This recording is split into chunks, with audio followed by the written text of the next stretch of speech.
এটা কিন্তু চালু করার জন্য ওখানে নির্দেশ দেওয়া হয়েছে, যেটা এলিভেটেড এক্সপ্রেসের ফুল বেনিফিট যেটা দেওয়ার জন্য, সেটার জন্য ওখানে পরিষ্কার নির্দেশ দেওয়া আছে। আচ্ছা, আর হচ্ছে যে প্রকল্পের ব্যাপারে, তো এডিবির যে অ্যাপ্রুভড যেগুলো প্রকল্প আছে, তো সেগুলো, এটা কিন্তু আমার এখতিয়ার না, এটা হচ্ছে পরিকল্পনা মন্ত্রীর, পরিকল্পনা উপদেষ্টার এখতিয়ার।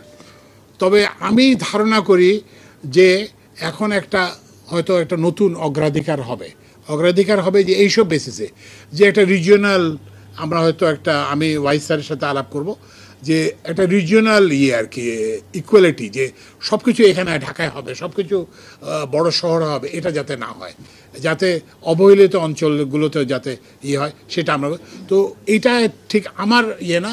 তবে আমরা সড়ক বা ইয়েতেও আমরা বলবো যে আমরা এটাকেও রিওরিয়েন্টেশন করার চেষ্টা করব, যে সারা বাংলাদেশ আমাদের দেশ, শুধু ঢাকা, বাংলাদেশ মানে ঢাকায় নয়, এটা থেকে আমরা বেরিয়ে আসার চেষ্টা করব। এটা তো অ্যাড্রেস করা হয়েছে। এটার দুইটা সমস্যা ছিল।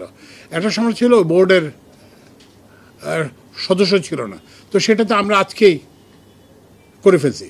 তারপরে সে বোর্ডের একটা সভা করা দরকার, ওই যে আন্দোলন, যেটাকে আপনারা আন্দোলন বলতেছেন, সেইগুলো বিবেচনার জন্য বোর্ডের সভাও কালকে হবে।